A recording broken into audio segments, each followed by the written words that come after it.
Assalamualaikum. Sebelum belajar, kita berdoa dulu ya. Bismillahirrahmanirrahim. Raditu billahi robba wa bil islami dina wa bi muhammadin nabiyya wa rasula.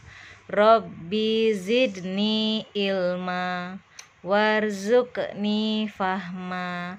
Amin.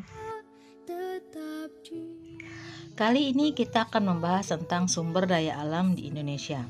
Sebagai negara agraris, wilayah di Indonesia dapat ditumbuhi berbagai tanaman pertanian dan perkebunan. Tanaman tersebut dapat tumbuh dengan subur bila dirawat dengan baik dan ditanam di lingkungan yang sesuai. Hewan, tumbuhan, dan berbagai kekayaan alam di Indonesia adalah sumber daya alam yang tak ternilai harganya.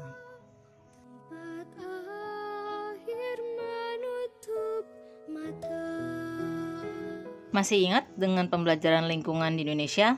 Ya, ini adalah dataran tinggi, merupakan salah satu jenis daratan pada permukaan bumi yang tingginya lebih dari 500 meter di atas permukaan laut.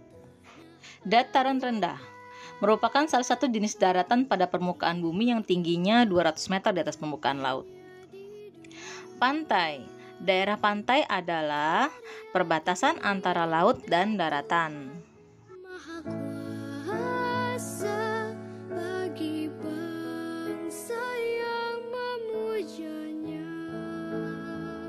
Kita lanjut ke dataran tinggi. Dataran tinggi potensi sumber daya alam yang bisa ditanam di dataran tinggi yaitu wortel, kol, teh, kina, kopi, apel, kentang, dan karet.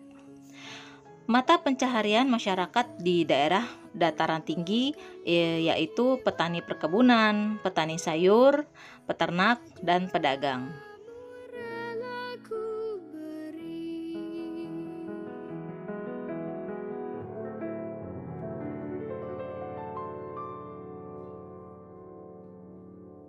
Sedangkan di dataran rendah, potensi sumber daya alam yang bisa ditanami di dataran rendah yaitu padi, jagung, mangga, kayu jati, dan kedelai. Mata pencaharian masyarakat di daerah dataran rendah yaitu petani, peternak unggas, pedagang, pegawai kantor, karyawan, atau buruh.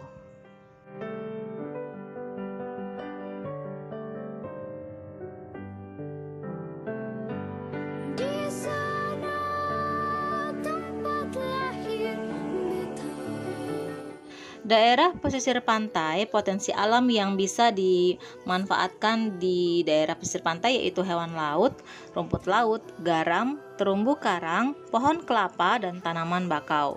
Sedangkan untuk mata pencaharian masyarakat di sekitar pantai yaitu nelayan, petani garam dan petani kelapa, dan juga pengrajin.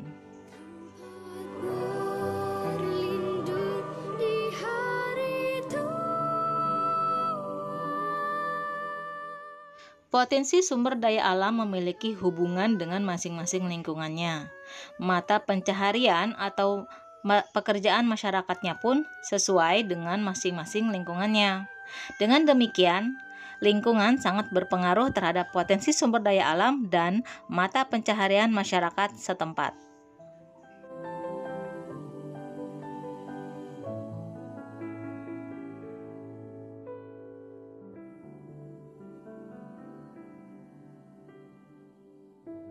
Masih ingat juga kan tentang jenis sumber daya alam? Ya, berdasarkan ketersediaannya di alam, sumber daya alam terbagi menjadi dua. Yang pertama adalah sumber daya alam dapat diperbarui, yaitu sumber daya alam yang tidak akan habis walau digunakan terus-menerus. Contohnya tanah, air, udara, hewan, dan tumbuhan. Sumber daya alam dimanfaatkan untuk memenuhi kebutuhan manusia. Misalnya pemanfaatan hewan untuk diambil telur atau diambil dagingnya, susunya, dan maupun tenaganya.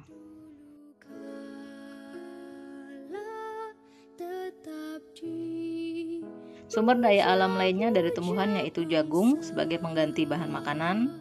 Lalu ada angin yang dimanfaatkan untuk pembangkit listrik tenaga angin. Lalu ada tanah liat yang digunakan untuk gerabah ya teman-teman. Lalu yang terakhir ada sungai yang dimanfaatkan untuk budidaya ikan dan udang. Yang kedua, sumber daya alam tidak dapat diperbaharui, yaitu sumber daya alam yang dapat habis jika digunakan secara terus-menerus. Contohnya, timah, bauksit, minyak bumi, nikel. Segala macam contoh dari bahan pertambangan. Pemanfaatan sumber daya alam yang tidak dapat diperbarui dilakukan melalui kegiatan penambangan. Kegiatan penambangan biasanya dilakukan di daerah perbukitan, sungai, dan lepas pantai. Tujuan dari pemanfaatan sumber daya alam yang tidak dapat diperbarui adalah untuk memenuhi kebutuhan masyarakat.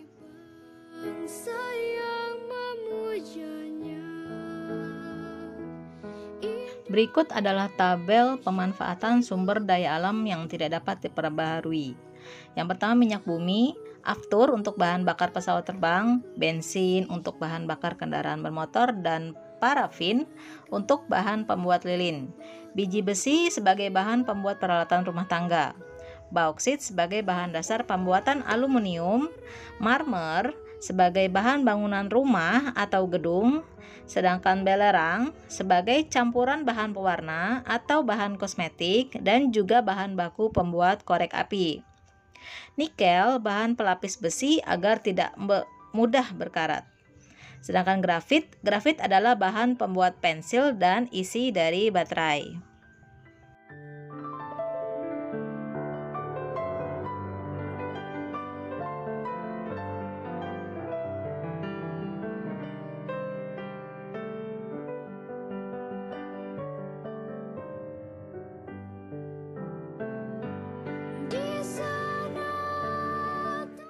Semoga teman-teman paham ya dengan penjelasan tadi. Alhamdulillah kita sudah selesai di materi ini. Sampai jumpa. Assalamualaikum.